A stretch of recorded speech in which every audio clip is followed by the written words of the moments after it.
afternoon, everyone, and welcome to the City of Henderson Board of Commissioners meeting for Tuesday, December 13th, 2022. And everybody's welcome to stay for the meeting if you want to. Probably might want to consider finding a seat if possible, and if not, we will proceed. Roll call, please. Commissioner Pruitt, Here. Commissioner Staton, Here. Commissioner Thomas, Here. Commissioner Vowles, Here. Mayor Austin. Here. And I'm going to ask you to please stand if you would now, after I just asked you to sit down, and join us in the Pledge of Allegiance. I pledge allegiance to the flag of the United States of America and to the republic for which it stands, one nation, under God, indivisible, with liberty and justice for all. Thank you. First thing on our agenda is the exciting city audit report. Mayor, before we get to that exciting report, I would ask that our State Senator Robbie Mills come to the podium, please. And after that, Judge Brad Snyder. Thank you, Mr. Newman. It's a pleasure to be here today on a very exciting afternoon for Steve Austin. Thank you, Rob. And for our community to celebrate Mayor Austin's retirement as our mayor. I'm here today to represent not only myself, but Representative Jonathan Dixon and Representative Suzanne Miles to recognize Mayor Steve Austin's meritorious service to the community of Henderson, and not only Henderson, but the state of Kentucky. So allow me to read this proclamation from the General Assembly to recognize his service. Mayor Steve Austin is recognized and honored upon this auspicious occasion of his retirement as the respected mayor of the city of Henderson, Kentucky, following 12 years of meritorious service on behalf of his community and fellow Kentuckians. A lifelong resident of Henderson, Mayor Austin was publisher of the Gleaner daily newspaper and managed 7 other newspapers, 4 printing companies, a radio station prior to his entering public service as an elected official. During his 3 terms as mayor, he has overseen many improvements and new programs, including breaking ground and listen to all these things, folks, including breaking ground and beginning the construction of I-69 Ohio River Crossing and a major new industrial project, creating plans for a new youth sports complex, the development and implementation of the community vision and master plan, the full installation of next-gen 911 emergency call system, several East End improvement projects, the removal of Station 1 power plant on Water Street, a new municipal service center in the Henderson Corporate Park, cleaning the last mile of Canoe Creek to improve drainage in its floodplain, improvements to the old section of the Riverwalk, creating a plan to abate abandoned and blighted properties,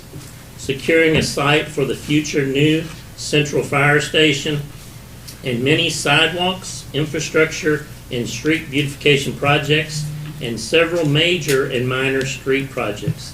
In addition to his many efforts as mayor, he has generously volunteered his time and resources on behalf of several worthwhile civic and charitable organizations, including the local hospital board, Henderson County Library Foundation, St. Anthony's Hospice, the United Way of Henderson County, and many, many others. Inasmuch as Mayor Austin is a public servant of the highest caliber who has worked tirelessly and with tremendous vision, skill, integrity over the course of his tenure as mayor, he has offered sincere accommodations and gratitude for his years of exemplary service, his extended best wishes for the utmost success and good fortunes as he embarks upon a well-earned retirement. Folks, we want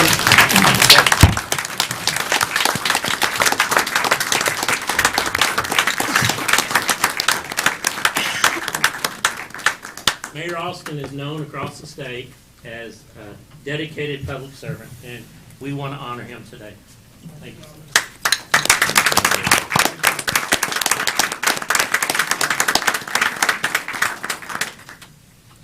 Mayor, I don't think you can go anywhere. Don't go sit down. Don't sit down, Mayor. I also have something I'd like to present to the Mayor. It's not quite as long, but most of you may not know that there is a local version of a Kentucky Colonel, and it is called a Tiller of the Red Banks. And this is a designation created by my predecessor, Hugh McCormick, years ago. We have given out very few of these, but we have one for you and also a special person. I want to read this. Henderson County Tiller of the Red Banks, Steve Austin. For services to our community that evoke the determination, courage, and vision of the pioneering flatboat captains who helped settle the land they called Red Banks and that we now know as Henderson County. Tillers overcame obstacles and challenges to help those around them and used their ability to imagine opportunity and prosperity beyond the bend of the river to provide a path for success for others to follow. And I think it's appropriate that you are designated Tiller of the Red Banks because your many years of service, as Robbie just spelled out, and on a personal note for your years of friendship and mentorship with me, 35 years. That's hard to believe. But not only would we like to give a Tiller of the Red Banks to you, but also to another valued public servant who has served this community for many years and is also retiring, Miss Donna Stinnett. So,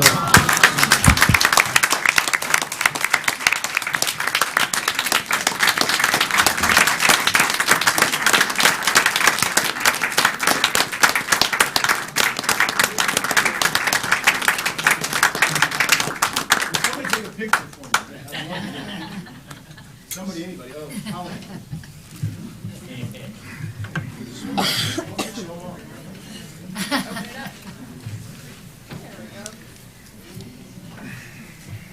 Wait, y'all.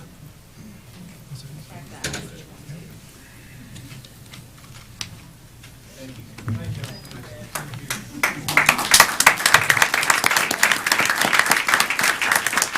I want to tell you right quick, one of the things that I'm very, very proud of is our partnership with the county. We work with the county on a lot of things and have over the years, and it's been very good partnership in the last 10 dozen years or so. You can't do everything by yourself, but together you can do 3 times as much. And our association with all of our groups in Henderson and with the county has allowed that we progressed in Henderson. So, thank you, Judge.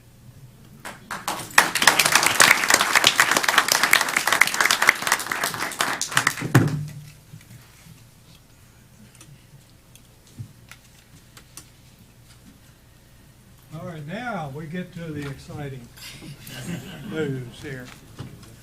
We have with us McNeil, and he does the audit for the city of Henderson. And Mac, we will turn it over to you, sir. All right, thank you. Can everybody hear me okay? I'm kind of fighting a little sinus infection. There's a lot of information within this report. It's approximately about 170 pages, and I won't go through it page by page, I promise you. It wouldn't be that exciting. And anyway.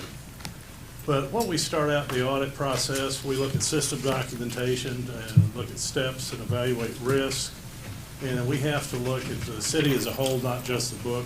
What other factors are out there economically, politically, anything that could impact the financial statements. And then we go through a risk assessment process to develop our audit procedures.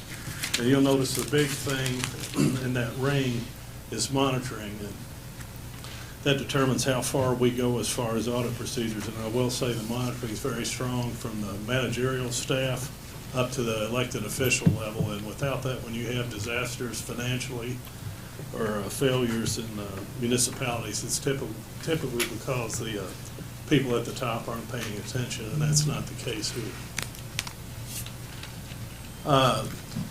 They're starting on about page, I'm going to hit the high points, page 35, and it goes back, but your highlights, you can see your liabilities and deferred inflows exceed your assets by $20.2 million, and that's primarily a function of the net pension liability.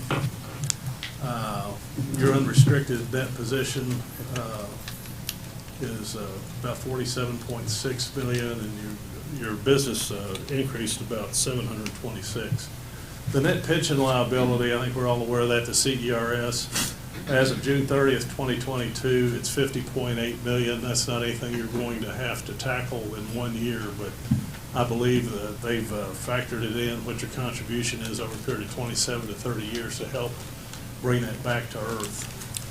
And your other post-employment benefits liability, which is a health insurance for retirees, is $12.9 million. It decreased somewhat. But if you look at page 35, you can see the city's a pretty big business when you go across and look at the total assets of just the primary government's $142 million.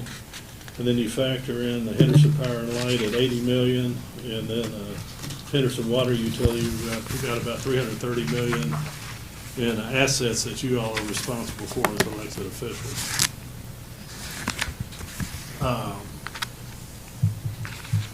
Just kind of some trends I'll go through here. The general fund ended the year, and it's on page 37, with a fund balance of $16.6 million, and not all of that is free.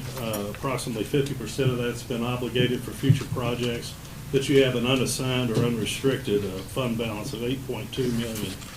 And basically what I'm saying, the city's in very sound financial position, and that wasn't always the case years ago when I first started doing the audit here. It's been over 30 years. So the utilities pretty much subsidize the city. That's not the case now. But you can see the trend on the graphics here with your net pension liability, how it's kind of stair-stepped up, but it dropped somewhat. And then your other post-employment benefits liability is still up there pretty high. But collectively, when you look at those, that's going to be a challenge you're going to face the next few years. That's going to be probably one of the most expensive items in your budget, is addressing that. The general fund, as I alluded to earlier, increased its fund balance by $3.0 million, and that's probably the highest increase that's ever happened in recent history. And total ending fund balance, as I alluded to, $16.6 million, and that's 191 days, roughly half a year's expenses you have in your fund balance. But your unassigned is what you haven't committed, is within what is recommended a 90-day level at 94.4 days expenditure. So what that tells somebody on the outside looking in as you go to issue bonds, that you're in very solid financial shape. Kind of the key factors, 30% of the weight when Moody's assigns a rating to your bond is your fund balance trend, and that's been on an upward swing. So that'll place, you'll have a positive trend with that as far as your rating is concerned. You have a very strong rating. Your most recent one is A3. Moody's, in their report, notes the financial position will remain healthy, supported by management's history of conservative budgeting and strong fiscal policies, and I think that speaks well where you all are at now. The things that Moody's looks at is healthy reserves, moderately sized tax base, and a strong fund balance policy. You have a policy internally that you're going to retain so much for kind of like a rainy day fund. But the challenges are over there. Moderate reliance on your utilities, on the pilots. That's not near what it was 15 years ago when the utilities were about 30% of the total general fund budget. But the other end of things there is below average resident income and wealth, and that's kind of beyond the control of you all as elected officials.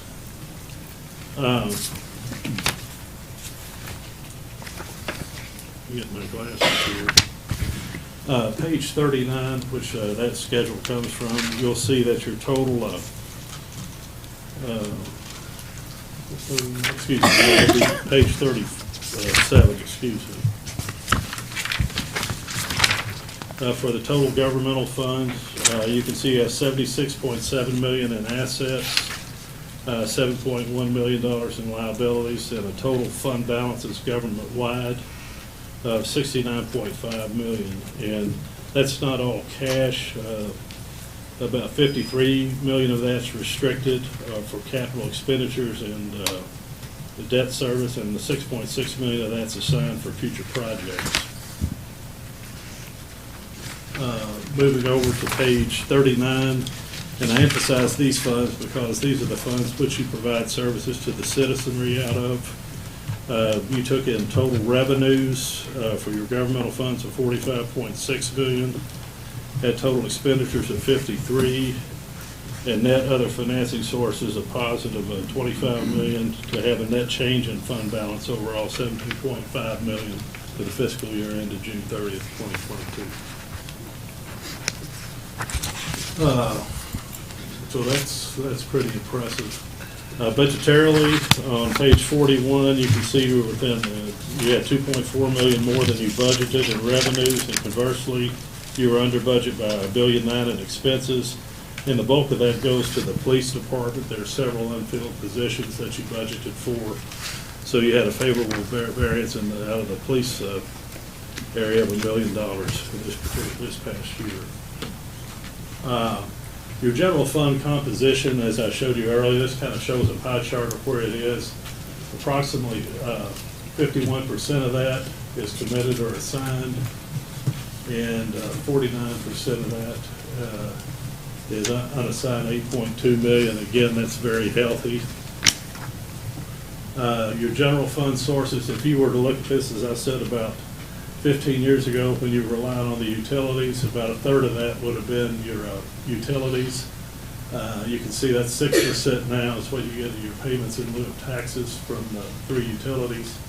But you can see insurance taxes 19%, payroll is 27%, and property taxes are 25%. So this falls in line with most municipalities our size in the Commonwealth of Kentucky.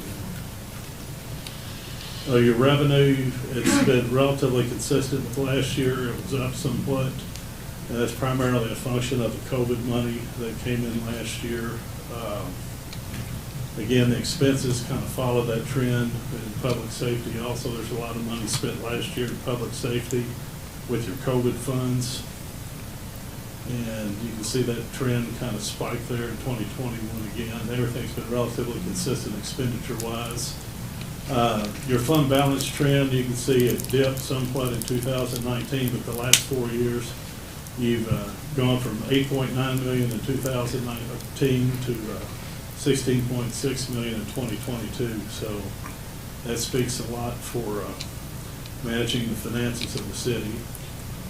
And this shows your minimum fund balance levels. The 90 days there in the middle, that's what most finance directors recommend you retain. The Government Finance Officers Association recommends 60. So you can see that you're well in excess with a total fund balance of 191 days, well in excess of those plateaus. The proprietary funds, the gas fund and the sanitation fund are on page 42 and 43. And one of the things I'd like to point out is your estimated current landfill closure costs are about $4.6 million, and you've got about $3.5 million of that already funded. You set aside, there was some foresight there in designating some investments to meet that challenge when it comes due. Your operating revenues are on page 43. And this year, the gas fund had a deficit, a change in that position, as it's called, government-wise, a deficit of $776,000. The sanitation fund had a change in that position of a positive $51,633, and for overall net loss, as we call it in the for-profit sector, of about $724,000 for the year ended. And you can see historically, that's the bottom line for the gas fund. It's been up and down, kind of erratic. And basically this year, your operating transfers exceeded your operating income. If you look at the graph here, the blue shows your net operating income, with the red showing how much has been transferred out historically over the last few years. So this year, roughly about 800,000 more was transferred out than your operating income. Health insurance, this is another challenge. In addition to the pension, you can see that's leveled off this year. It came down to about 6.5 million. That includes your administrative costs too. It decreased about 600,000. I wish that was the case in my firm. Ours is going up parabolically. And other than that, everything's in good position, and we're required to also do a single audit on your grants, and we had no findings related to internal controls and no compliance findings. And I will say you're one of a handful of clients we don't issue a management letter or letter of suggestions to. And everything. Robert and his staff do a very good job. And other things, we're required to communicate to you if there were any difficulties performing the audit, any significant audit findings, any new accounting policies, so forth and so on, or if we had any disagreements with management or consulted other CPAs, and we did not. So basically, to sum it all up, everything's in good order, and there's no management recommendations. And with that, I know I covered a lot of material in a short period of time. I'll take any questions if anybody has any. I just want to mention that in addition to this presentation, we have an audit committee, and that audit committee has 2 commissioners plus staff on that, and they go into more detail with the auditor in all of those different categories. And I think our audit committee was satisfied with their audit committee meeting. Yeah. Okay. We appreciate it, sir. Thank you. Thank you very much. Congratulations. Thanks, Mike. I remember when Thanks, you were a Robert. hot shot writing for the Gleaner when I was a child. There you go. You wasn't that much of a child. If I was a... I was back in grade school at Holy Name. I got you. And I was telling Robert, it's interesting that both you and Brad both started out as sports writers. Yeah, sure Very did. interesting. Yeah. Must have been something in the water out at the Gleaner. Yeah, there you go. Anyway, but thank you all, and again, if there's any questions, just feel free to call me. Thank you. Thank you. Thanks, Mike. Now, do we need a motion to accept? I'd like to make a motion that we accept the audit report. No, I'll second it. Motion and a second. Roll call, please. Commissioner Pruitt, Aye. Commissioner Staton, Aye. Commissioner Thomas. Aye. Commissioner Vowles, Aye. Mayor Austin. Next, we have a presentation from Henderson Municipal Power and Light, General Manager Brad Bickett. He's going to discuss future power supplies. Mayor, Commissioners, I'll start off saying specifically, Mayor Austin, thank you for the support that you've shown to Henderson Municipal Power and Light over the years. It's been, since I've been at Utility, I've seen you be there for the meetings and basically assist, with coordinating with the other organizations around the community. So certainly want to express appreciation on behalf of Henderson. Thank you. So what I want to do this evening is I'll give you a brief update on what we've been doing for power supply. There was an interest, I think, that I give an update at a previous meeting. We just didn't have time to work that in, so I want to do that now. And we did a workshop and basically kind of walked through what the planning process includes. As you all may remember, we look out over a 20-year period. We evaluate different supply resources, and look at what's the lowest cost over that entire period. So before we talk about the power supply, if you could, sorry, I got the controller here. First, just talking about the utility, power supply, of course, is a big part of what we do. But one of the other challenges that we're dealing with right now is, not unlike many other industries, supply chain issues continue to be difficult. For us, we use transformers to change the voltage of the power that's delivered to customers. Different types of sizes of services require different size transformers. We have some that are actually located on the ground, we call a pad mount. We've got some that we mount up on the poles. But basically, any of those distribution transformers right now are very difficult to get. We're actually not able to get bids or not even place an order for certain sizes. So we're trying to work through that. How it's impacted the utility so far at this point is that we're seeing, of course, higher prices. We've seen higher prices now for about a year and a half, as much as 3 times what we paid for that same type of equipment just before 2020. We're also seeing, like I said, long lead times, up to 2 years. We just got a quote today with the lead time of 3 years, which is basically a no quote, if you ask me. So we're continuing to manage the best we can. There's not really relief that we see in sight in the immediate future. There's coordination among utilities across the United States, and we're involved in that effort, looking for some help to increase supply and to alleviate the constraints. So first of all, what are we doing locally?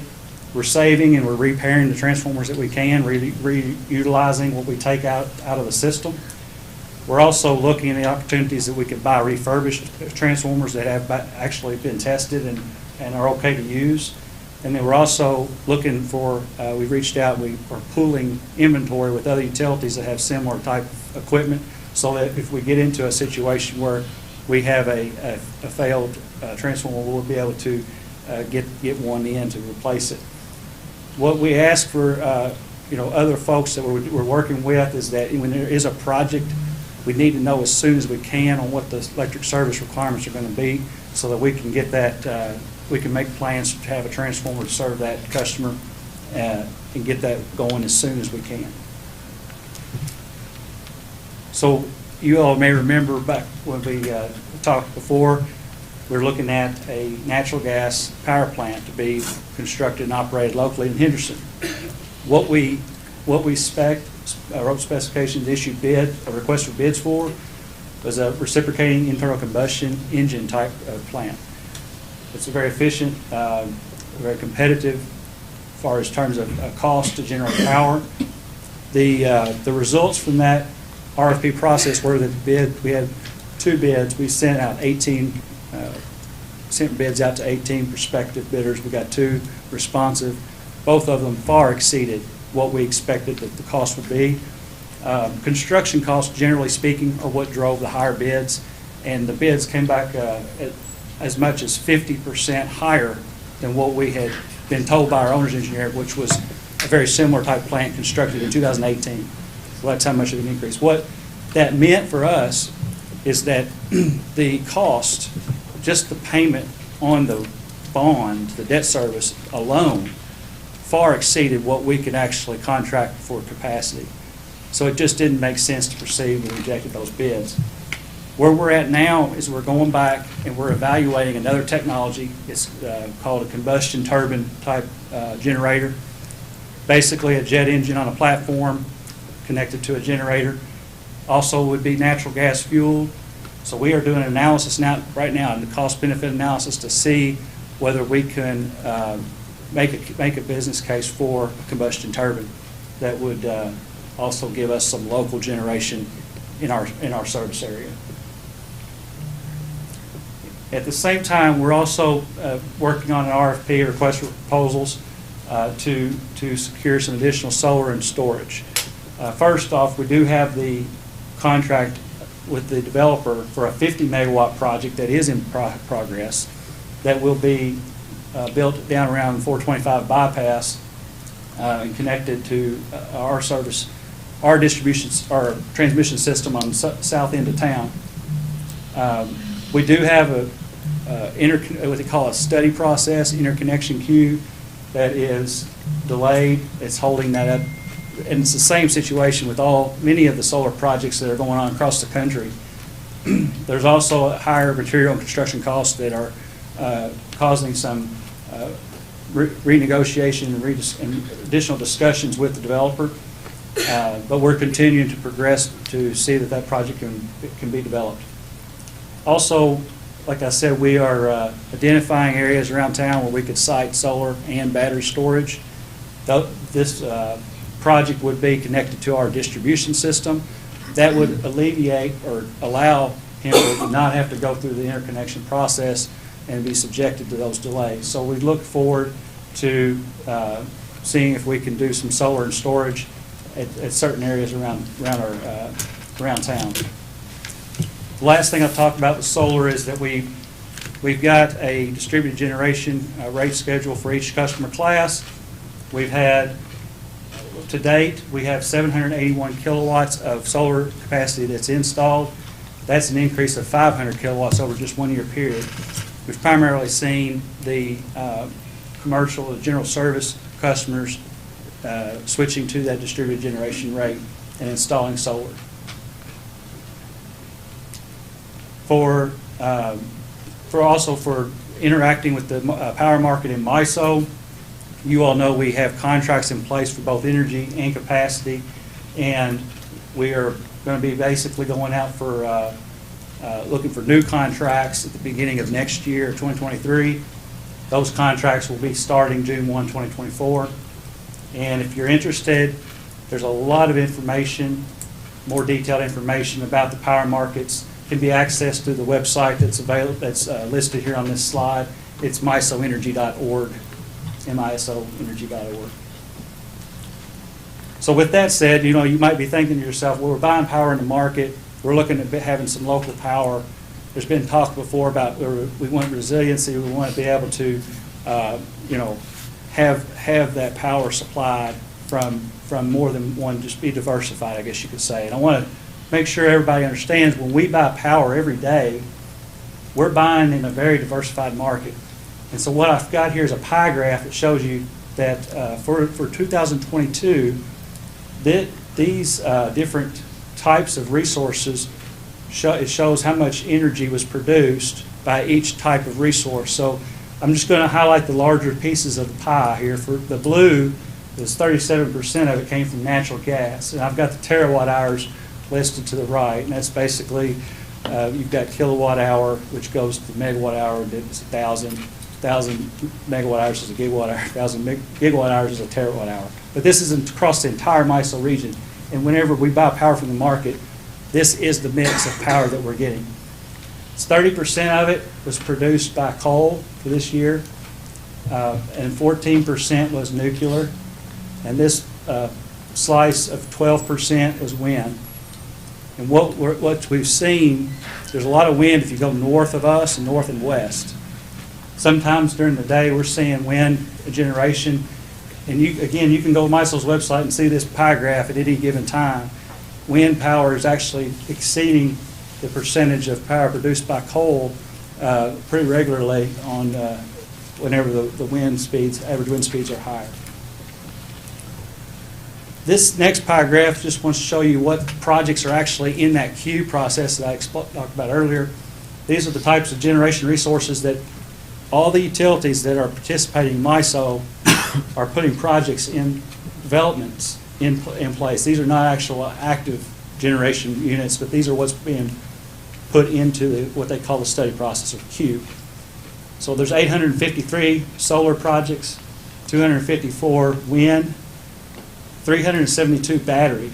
That's battery storage. And basically, the idea, battery storage can charge at times whenever usage is not, demand is low, discharge during times when demand is high. And then this 136 projects is hybrid. What that means is that either some type of renewable, for us it's typically wind or solar combined with storage, normally battery storage. So that just kind of gives you an idea of what projects, and actually I need to point out natural gas, there's 28 projects. Now some of these projects might be large generators, so it's not necessarily the amount of energy that's expected to be coming from that particular resource. This is just a pie graph showing how many projects of each type are being planned. And that's summarized, that's a very quick and high-level overview of kind of where we're at now. The thing I would point out to you is as we go through this power supply planning, looking at the market, looking at changes, it is changing. And we will adapt to make sure that we're getting power as low cost as possible for our customers. And I'll take any questions you have now at this time. I mentioned to several people today that I spoke to the Rotary Club last week, and they asked me to run through 12 things that I thought were most important in my 12 years as mayor. And one of those things was the high benefit of municipal utilities within a community. And on an average, our utility rates are 5 to 35% lower than any community around us. And the 35%, I think, is Evansville. And I had a visitor that I was earlier today, and he said one of the things that he has recognized is he has a Tesla vehicle, and when he charges that Tesla vehicle at night, he has a rate for that. And his son lives in Nashville and has a Tesla vehicle and charges it at night on a rate. And the Nashville cost to charge a Tesla is 45% higher than what it is in Henderson. So our utilities are very important to our citizens, and I appreciate what they do and the work they do for our community. Any other questions for Brad? Well, thank you very much for coming and speaking to us about this. It's obviously a subject that we care very deeply about, and I appreciate the update. You're welcome. Thank you. Thanks, Brad. Next, Abby Dixon, who is our tourism director, is going to come forward and talk to us about Henderson tourism, recognizing riverboat tour guides. That's right. Like Mayor Austin said, I'm Abby Dixon. I'm the Executive Director of the Henderson Tourist Commission. And before I get started, I have to say, Mayor Austin, Donna Stinnett, it has been an absolute honor and pleasure to work with you all over the past several years. Our city is better and stronger because of your leadership. Thank you. And I'm really going to miss you guys. Thank you for your friendship. Thank you. It's been fun. We're going to keep the party going. So, I'm here to recognize some very important people in our community. One of the most visible displays of tourism that we see really often, in the summertime especially, is our river cruises. And we've talked a lot about that over the past several months.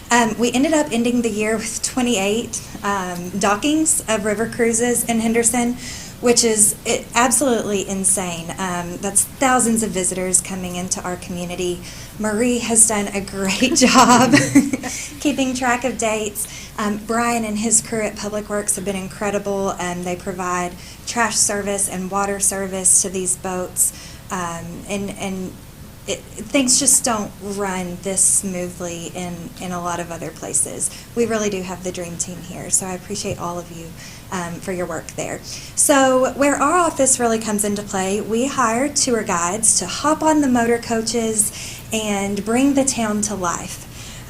So what that entails is we find folks who we think would first of all be comfortable doing this, because it's kind of like a performance in and of itself. We give them about an hour of training, we give them a loose script, and we turn them loose and say, make these people love our town. They talk about our past, they tell kind of quirky stories that you'll only hear if you hop on one of their buses. They recommend shops and restaurants for the guests. We have the best tour guides. They even run errands like to pharmacies to pick up things. There was one lady that there was like a specific snack she really wanted, and she had mentioned it, not expecting anyone would go get it for her, but one of our tour guides went and got her this snack so she'd have it on the boat. They've taken passengers and crew to dentist appointments. I mean, I kid you not when I say we have the best tour guides in the world. We could have the best attractions, the best shops, the best restaurants, and the most beautiful setting. And really all of that would mean nothing if we if we don't showcase that authentic hospitality that we have here in Henderson.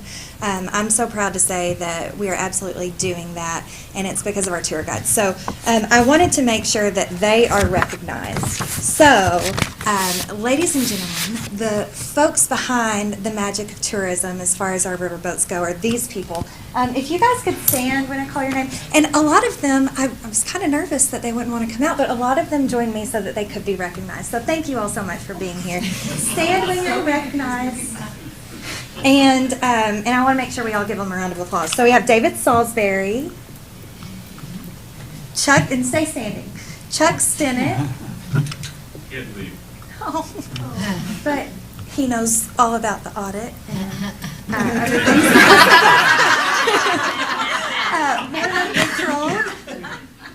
Susie Thurman. And Susie has been with us for years. She taught me how to do this thing. So she is so very much appreciated. She helped write the script. Jack Hogan, Mary Dunham, Kelsey Dunham, Tiffany Seitz, Vivian Tomlin, Maggie Collier, Lynn Dawson, Greg Gibson, aka Santa Greg, Leslie Hoskins, Alex Cottle, and I want to make sure that this person gets special recognition. She's on staff with us part-time at the office, but this has become, with 28 cruises, this has become a huge job. She handles scheduling, which sometimes, actually, a lot of times changes at the very last minute. Hey, we thought we would start the tours at noon. We're getting into port early. Can your tour guides be there at 7 for COVID testing? This person is the one that literally keeps the ship from sinking, and I appreciate her so much. And that's Dana Harvey.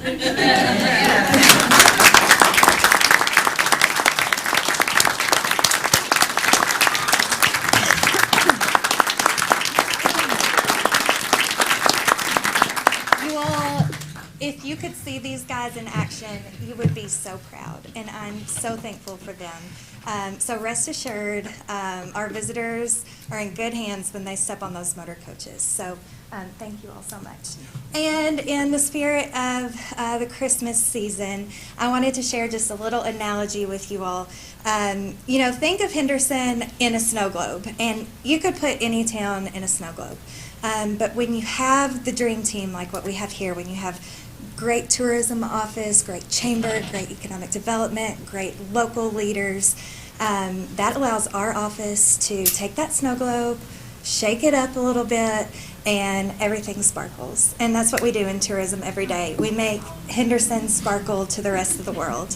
And it's my honor to get to be a part of it. So Thank you happy so much. holidays to all of you, and thank you for all you do. Thank you so much.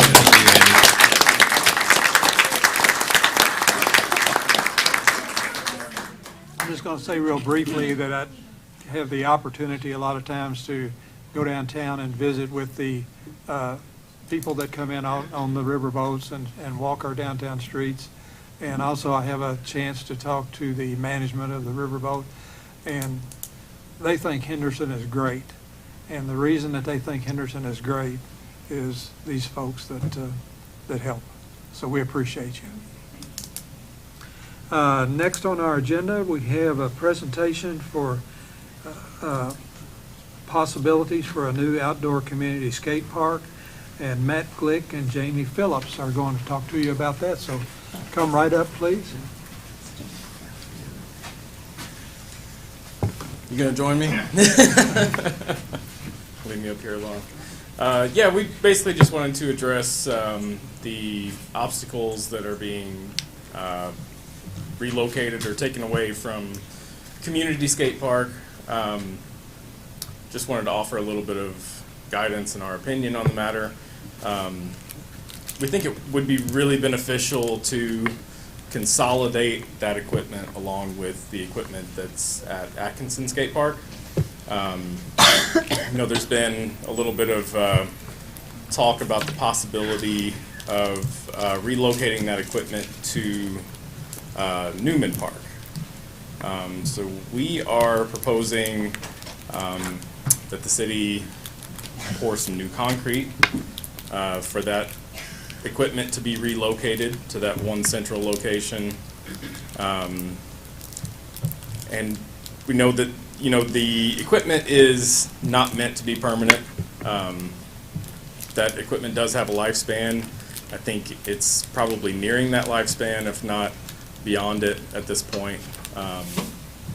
So that's where I'm going to let Jamie take over and tell you what he thinks about the future of what the skate park should be in Henderson. Sure. My son, Reed, is 7, and we do a lot of traveling with the skateboarding thing. Started off with BMX, and we've kind of moved to skateboarding, and we go to a lot of parks. We go to Indianapolis, we go to Bloomington, we go to St. Louis, we go to Nashville, we go to a lot of different places. And then yesterday we were at the groundbreaking for Evansville, huge skate park coming over there, all concrete. And then I passed our skate park here to get to all these other skate parks. And there's some reasons behind that, and I don't know if you guys have ever visited that skate park, but it's blacktop, it's not concrete. So when the kids fall, they hurt their hands, they hurt their, Reed wears pads, he wears a helmet. We think safety is very important. But I think that we could do better with a concrete pad. The kid falls, he can slide, and like I said, most other cities, Madisonville, Owensboro, have gone to the concrete park concept. In speaking with some of the local, Indiana has a great park, skate park builder. This is the people that are building the Evansville skate park. I've talked to them before, and they've worked with some municipalities as far as like consolidating some equipment on a pad with plans to possibly expand that later with funding and grants and things, that people can raise if there's enough interest in that. So that's kind of what I would like to propose, is maybe just moving everything, consolidating into one spot on a new concrete pad. It's a little bit safer for the kids, maybe in a spot that more kids would be able to use. I think Newman Field offers that because of, got a girls softball field right there, and I have a 22-year-old daughter and a 25-year-old son, and my son was the one stuck at the ball field and my daughter playing softball. Didn't have much to do, where you could look right over there and, hey man, those guys are skating or bicycling or scootering, whatever. I think that would be a good place. They also brought up the area beside the pool. There's a flat area over by the old golf course. It's kind of close to the road, which was a little bit of my concern as far as safety aspect. The one at Atkinson is close to the road. You got people trying new tricks and new things, and these kids are really progressing. Things go awry sometimes, and you don't want a vehicle anywhere near that, So that's what I'm proposing. I've talked to Buzzy, I've talked to the city engineer some about what we could do and how we could facilitate that, and just kind of here to give a presentation and just kind of put that out there for you guys. Good. Thank you. Any questions for? Yeah, I seen the presentation, the groundbreaking. Do you remember what they said that's going to cost? I'm not sure, but I will say that is the largest skate park in Indiana. And I've been to some really, really huge skate parks in Indiana. So for them, that's a big expense. I don't think it has to be that. I think I could be wrong, but I think all told it was around $250,000 for that. A lot of that was grassroots fundraising over the course of a few years. There was a pretty large grant from Tony Hawk's, the Skate Park Foundation, which they are really big on funding public skate parks all over the country. There's quite a bit of grants available. I know the city donated some funds to that as well, but yeah, a lot of that was raised, through efforts, grants, and things like that. We just really need a place that the kids can go and be safe. They fall off their bike when they're learning to ride a bike. They don't, just completely rash yourself up. A lot of that concrete at Atkinson is almost like a cheese grater. I mean, when you fall, it really does damage, so. That park is vastly underutilized because of that as well. I know a lot of people, they don't see the demand for something like that because they don't see that park being utilized. That's why it's not being utilized. Yeah, you go to some of these other places. We were just in Bloomington this Saturday. It's packed. They had an event at an indoor skate park that's right outside of their outdoor skate park, and there were 800 people there. So I've discussed with Buzzy. I think that to look at those skate parks and say, hey, they're underutilized, they're not getting used. Go to some other skate parks, visit some other places that are doing this, Madisonville, Owensboro, and they're getting used for sure. So like I said, it's just it takes a certain level of athlete to tackle those parks, and you know, when you're trying to teach kids, that's just not the place. Okay. Any other questions or comments? Say thank you for your input, and I hope you'll stay involved as we keep trying to figure out what to do. Sure. Sure. Jamie, you do all. you mind? Thank you, guys. Go ahead. Jamie, do you mind to bring your son up to the podium and sort of share with us what he's doing? And I think he's sort of on the circuit now, and Yeah. if you could break it, maybe have him come in front of the There you go. podium. There you go. Reed started skating right at a year ago. So December the 15th, I think it was. So we're coming up within, this week. We're skating for a year. And he really started to catch on to it. Matt here had a shop here in town, and he's gotten sponsors. He's gotten some national sponsors, some big name sponsors. He got a local board sponsor out of Indiana. And we do a lot of, like I said, we do a lot of traveling with this kind of stuff. And I see some of these parks that are just a breeding ground for these young kids to go and just absolutely, progress so fast. If you guys saw some of the stuff that he did at his age, you would definitely be a little bit probably more than impressed. But he, we just travel around and we skate a lot. Like I said, I think that there's a huge demand for it here as well. It's just that every time you get the interest peaked up, they go down there and they try it. We did lessons all summer, free lessons for the kids. That's, some other things that we're involved with is giving some boards away and trying to give back to the kids. That's another reason why I think the Newman Field, it opens up itself to a lot of other communities over there that could benefit from having a spot like that to go and hang out and like I said, have fun. But Reed, he really loves it. It's awesome. Yeah. Congratulations, Yeah. Reed. Keep And going on. I skated for years, and nobody ever sponsored me. So you're probably a lot better than I was. Very good. Jamie, we've met 2 or 3 times, and every time we meet, Reed's with him, and so we appreciate the stories we've learned from him, and the photos that you showed us Sure. on the website. Yeah. So, Yeah, we just good I luck, try to really young get him man. involved. Yeah, I Keep want to get him going. involved and have him be here. So, yep. All right. Okay. Thank Thank you guys you. so Thank much. you. Yep. Thanks, guys. Next, we have a consent agenda, and we have a large number of minutes, plus we have 7 other items on the consent agenda. With the regular minutes of the March 22nd, 2022 meeting, the March 30th, 2022 special called meeting, April 12th, 2022 regular meeting, April 19th, 2022 work session, April 26th, 2022 regular meeting, May 10th, 2022 regular meeting, May 17th, 2022 special called meeting, May 17th, 2022 called work session, May 24th, 2022 regular meeting, June 14th, 2022 regular meeting, June 28th, 2022 regular meeting, June 30th, 2022 special called meeting, July 12th, 2022 regular meeting, July 26th, 2022 regular meeting, August 2nd, 2022 special called meeting, August 2nd, 2022 special called Joint City Utility Commission meeting, August 9th, 2022 regular meeting, and the August 23rd, 2022 regular meeting. We have resolution number 42-22, resolution approving and adopting the 2022 through 2026 Transit Asset Management Plan for Henderson Area Rapid Transit.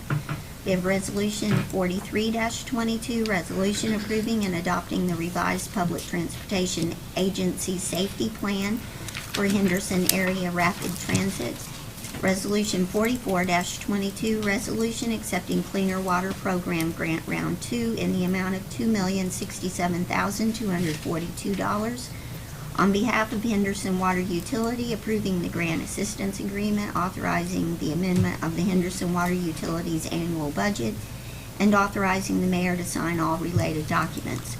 Resolution 45-22, resolution approving agreement with the Humane Society of Henderson County Incorporated, allocating $10,500 monthly for 6 months for animal control and shelter services, and the mayor is authorized to execute agreement on behalf of the city. Resolution number 46-22, resolution acknowledging receipt of notice of intent not to take oath of office of City Commissioner on January 1st, 2023 from Michael J. Randolph. Municipal Order 73-22, municipal order approving purchase of 3 2022 Dodge Durango SXT all-wheel drive vehicles for the Henderson Police Department from Audubon Chrysler of Henderson, Kentucky in the amount of $135,092, and additional equipment from On Duty Depot in Owensboro, Kentucky in the amount of $46,200 to outfit each vehicle. And Municipal Order number 74-22, municipal order approving change order number 2 to the agreement with JBI Construction Incorporated of Evansville, Indiana, for the construction of Kentucky 425 bypass turn lanes to Pratt Paper, resulting in a credit back to the city of $45,077.38, and authorizing the mayor to execute all necessary documents on behalf of the city. I want to mention one thing on the Humane Society. The city and county partner 50-50 to provide services to our citizens throughout the entire county. And we met with the City County Cooperative Committee, met with the board president of the Humane Society. There was a few issues that we that needed to work through. We worked through those, and have solidified the agreement, and this is for the 6 months, the remaining 6 months of the year. Is there any item that a commissioner would like to pull from the consent agenda for further discussion? Being none, is there a motion to approve? So moved. Is there a second? Second. All in favor, aye? Aye. Opposed? None. Okay. We move now to second reading of an ordinance on the revised job classifications and pay plan. Ordinance number 36-22, ordinance amending pay plan. Ordinance amending and adopting a revised job classification and pay plan for the city of Henderson, which eliminates the position of fire captain and adds the position of fire division chief in the fire department, and increases the annual pay of hazardous duty employees by $5,000 and increases the pay of non-hazardous duty employees by 3%. Is there a motion to approve second reading? So moved. Is there a second? There's a motion and a second. Any discussion or questions? Just wanted to mention and acknowledge the tireless work that both our police chief and fire chief put in working with city staff and individual members of the city commission to arrive at the hazardous portion. And I also wanted to acknowledge Buzzy Newman and his insistence on making sure that our non-hazardous employees were not left out in terms of making sure that when we adjusted the pay for our employees that we include all our employees. So thank you all very much for your input. Thank you. Any other questions or comments? Roll call, please. Commissioner Pruitt? Aye. Commissioner Staton? Aye. Commissioner Thomas? Aye. Commissioner Bowles? Aye. Mayor Austin? Aye. Next is second reading of an ordinance amending the business and occupational license fee.